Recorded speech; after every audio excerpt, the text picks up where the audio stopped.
Before social media came into play, would you have felt comfortable doing what you're doing at the moment? For me, no, personally, because social media has helped grow my business so much. Yeah. What about you? Same.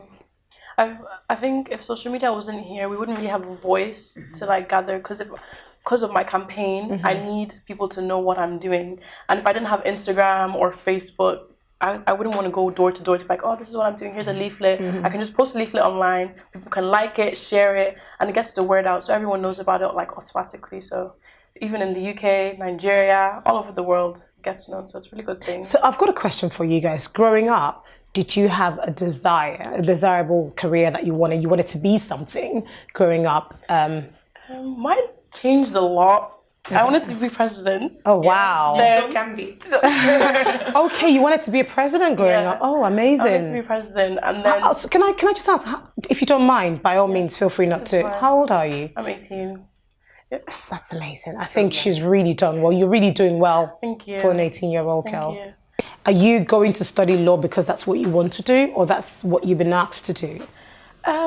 It's kind of pressure of like home to obtain like a good profile for our family and things, but I wouldn't mind going into like business management for because that's what I like. I like to be a businesswoman.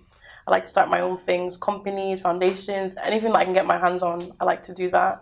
But the law aspect is something that I think Nigerian parents, it's a traditional role, as in, if you go into law, our family's gonna look good. If you become a doctor, you're gonna marry a very good man. All everything, and it's kind of, and also I also think because a lot of women are kind of pushed into like nursing or becoming I don't know, a midwife or something like that. My mom was like, okay, what about going into law, because it's kind of like a manly sector. So if I can use my voice to be a lawyer, then it'd be like, okay, a lot of people, young girls might aspire to doing something like that. I'm just going to quickly pass on to you, Bami.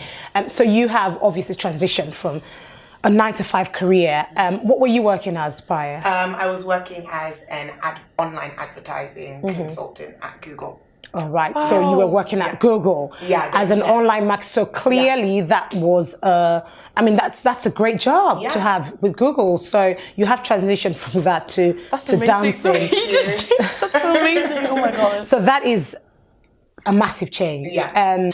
Just talk us through a little bit on how the transition went, what made you take that step. So I always envisioned for myself that I wanted to do something like physical, like ever since I was younger, I always wanted to be an actress. So for me, sitting at my desk every day, I just felt it very like soul draining. I have a lot of energy, I have a huge personality. So for me, I feel like I wasn't living up to my best potential working at Google. Although I was doing very well, I felt like there was so much more I had to do. So when I started Bam Bam Boogie and it got really popular inside and outside of work, I realized like, no, this is my calling. Like every day, every second I was thinking about this dream, and I'm like, I just have to let this go for now and go and live it. Google will always be there. Great. So let's talk about the challenges that you face doing this, because it's not a normal career, I would say, being a dancer and being a girl from a black descendant, so African culture, especially as an African. How did your parents cope or kind of handle the situation? Thankfully, they've been really, really supportive as of now. But at first, it was quite a big shock. It's like, oh, are you sure you want to do this? Like, do you understand how hard it is to run your own business? And you're so young. Like, please just build up your brand more at Google, stay for longer. So they really wanted me to stay for like maybe another 3-4 years before I could actually leave. But I just prayed about it a lot, and I told them, listen, this is on my heart. I just have to leave. So now they see what I'm doing, and they actually are more supportive because they can see the successful direction that it's going. But then that's probably because you put in so much into it. You're very passionate about what you're doing, and you kind of go all out for it. So you'd say initially you didn't get the full support of your family members, but slowly as they see that you're getting serious, they kind of buy into your idea. How about you, Amirah? Do you think you're getting the full support of your parents with the pageant, or is it a case where they're like, well, you're going to uni, but uni first and then pageant later? What are... My mom really is like really supportive with my pageant. She supports me a lot with what I'm doing. She even helps me to get events most of the time. She pushes me.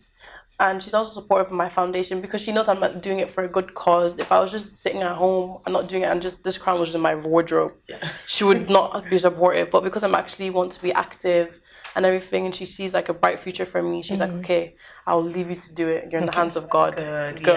Yeah. So both of you are saying that you are getting the support of your, because I sort of feel like parents are still leaving they still want to lead through their children. And I say that because it still happens, you know, as a good example, going to uni to study law, as opposed to media or something, a media course or something.